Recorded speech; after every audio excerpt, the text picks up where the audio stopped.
October the 10th. It rained steadily all day, so I didn't go out much, and not far when I did. No one came by. I made the rounds many more times than usual, partly out of boredom. Good thing that I did. The thing was strangely quiet as I entered the basement. In a moment I saw why. We had developed a leak.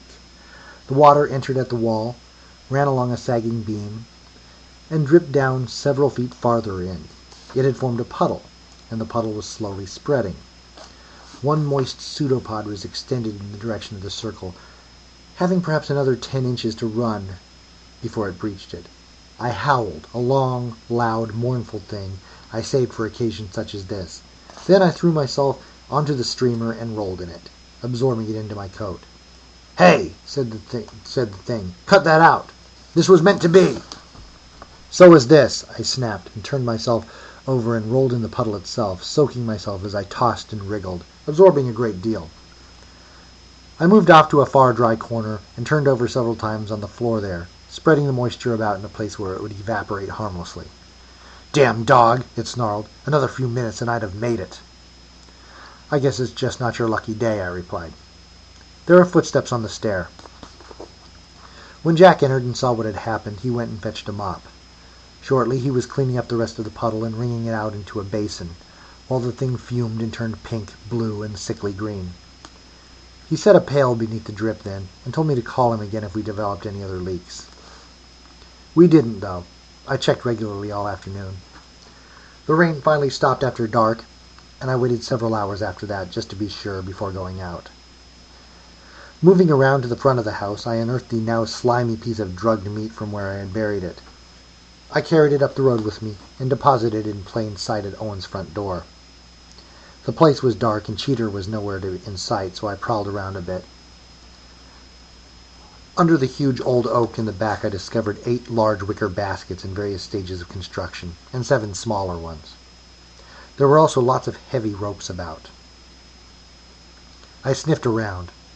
There was also a ladder nearby. Such industry for such a frail-looking old guy. I walked a straight line then, passing through yard and field. Part way to my goal it began raining again, lightly.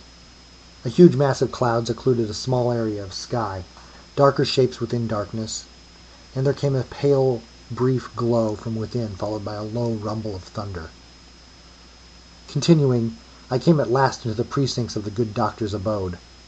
It was as if I were directly beneath the low cloud cluster now, and even as I watched, a triple-pronged piece of brightness fell from overhead to dance among the rods on the old building's roof. The crash came almost immediately, and the basement windows blazed more brightly. I remained in the grasses, listening, and I heard a man's voice from within shouting something about seeing to the ladens. There followed another flash crash, another devil's tap dance of fire on the roof.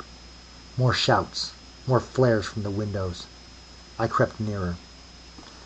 Peeking in, I could see a tall man in a white coat, his back to me, leaning over something on a long table, his own form blocking my view of his subject.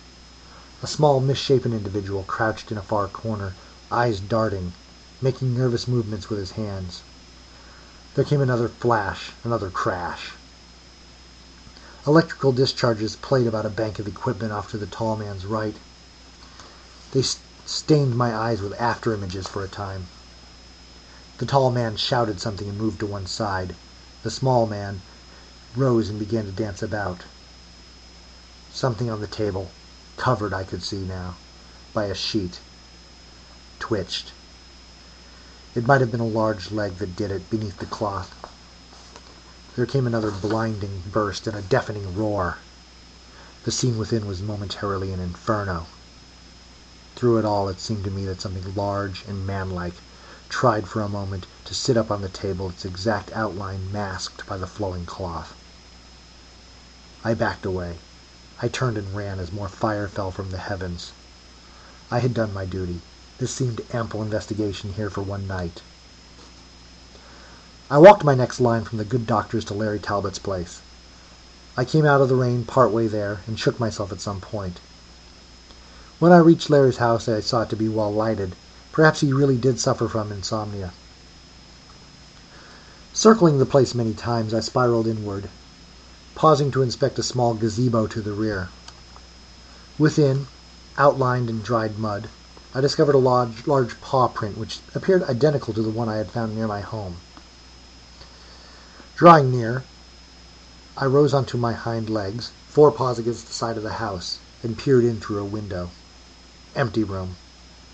The third one I inspected let upon a skylighted room filled with plants. Larry was there, staring into the depths of an enormous flower and smiling. His lips were moving, and though I could hear low sounds, I could not distinguish the words he uttered. The huge blossom moved before him. Whether because of air currents or by its own volition, I could not tell. He continued to murmur, and finally I turned away. Lots of people talk to their plants. Next, I oriented myself as best I could, and attempted to follow a straight line from Larry's place to the Count's crypt. I came to the ruined church first, and I paused there, trying to visualize the rest of the pattern. By then, a faint lightening had begun in the east. As I lay puzzling, a large bat, much bigger than Needle, swooped in from the north, passing behind a big tree. It did not emerge on the tree's other side, however. Instead, I heard the softest of footfalls, and a dark-suited man in a black cloak stepped out from behind the tree. I stared.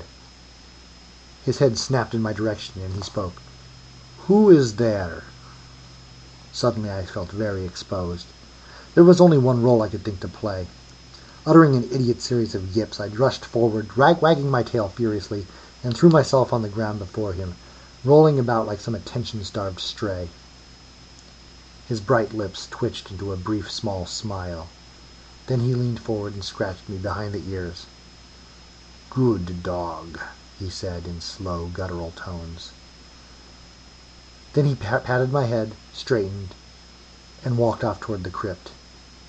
He halted when he reached it. One moment he was standing there. The next moment he was gone. I decided it was time to get gone myself. His touch had been very cold.